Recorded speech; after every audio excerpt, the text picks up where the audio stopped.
Feng Lao Fei Morgan, and she asked, I'm working on a project where we try to incorporate emotions into the learning process.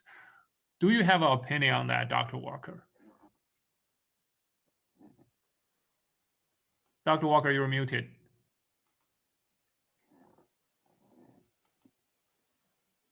Okay.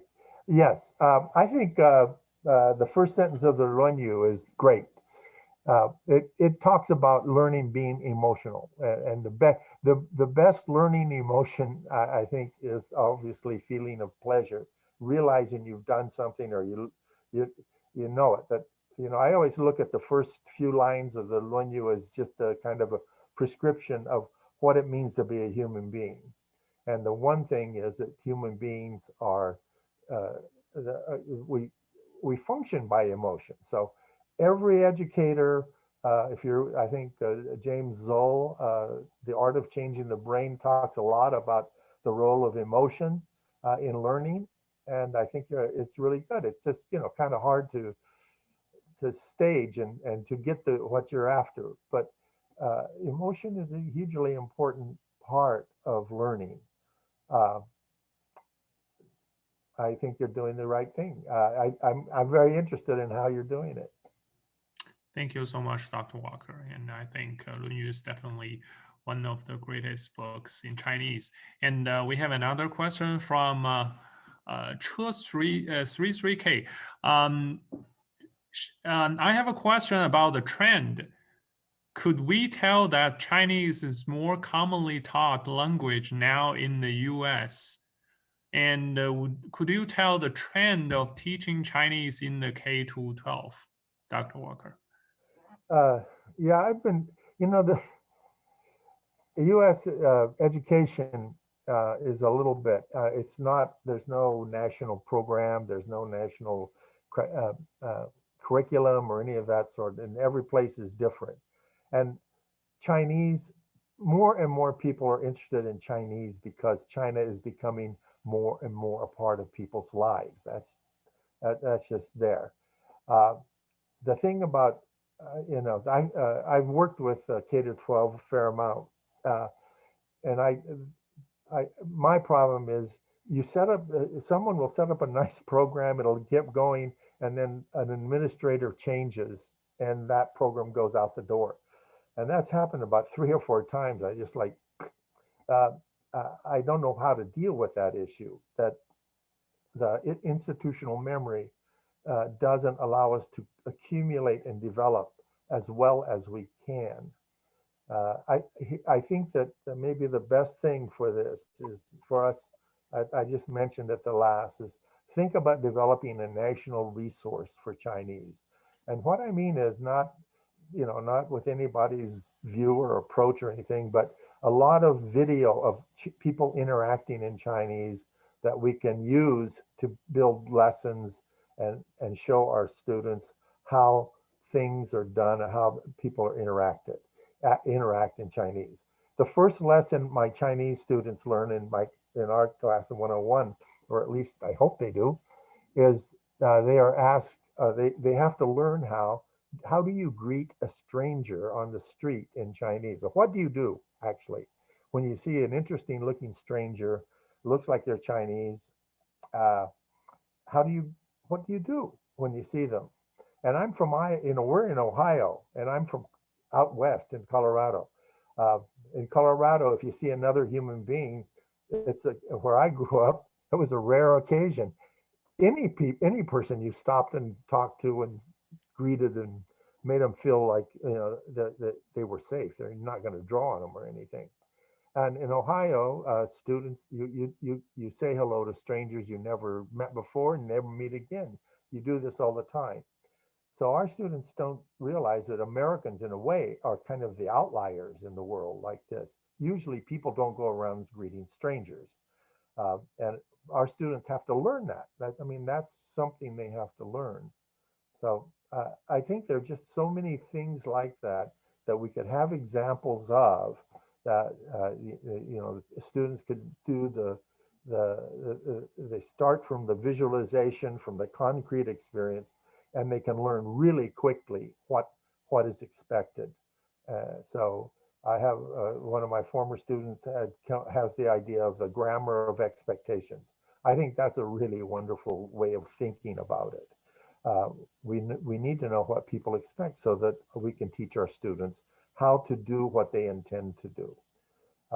So that's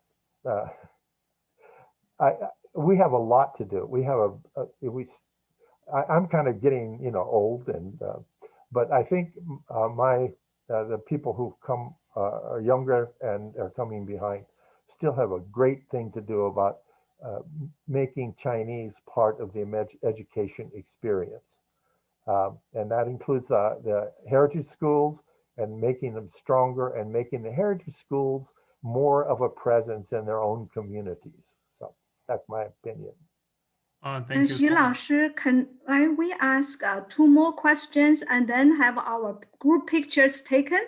Because all of us, or many of us, would like to have a group picture taken with Dr. Walker. Is that okay? Absolutely. And we're thinking that we will have 2 more questions for now, and probably other questions we can refer to the WeChat group, and Dr. Walker and his teams will answer. So there are 2 more questions. One question from Wang Laoshi, Wang Jingcheng.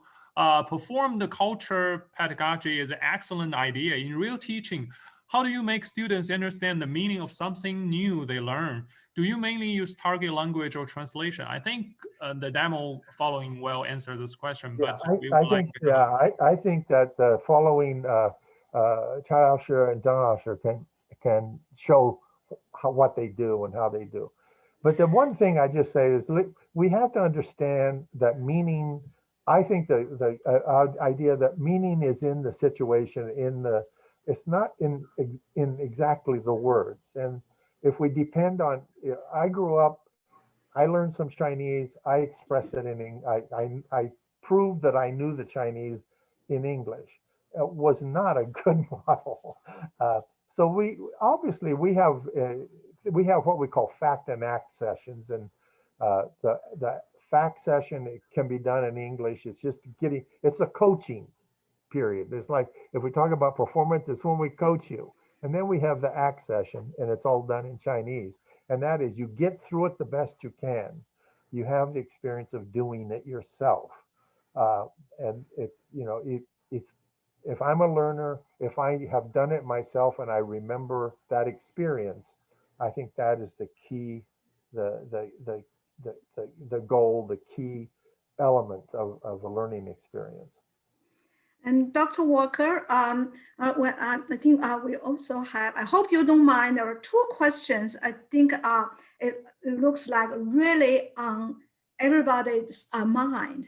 One is from Dr. McGinnis. So the MLA survey higher ed for language enrollment in 2016 and showed all language enrollments were down between 2013 and 2016, including Chinese.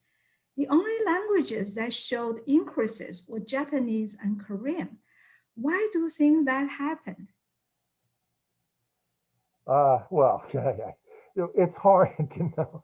First of all, I would just say 2016, after what we've been through, after COVID, after a lot of this thing, that's a long time ago. And, I think it's not, and well, even how they count language enrollments through MLA, that's the best we got, but it's still not that good.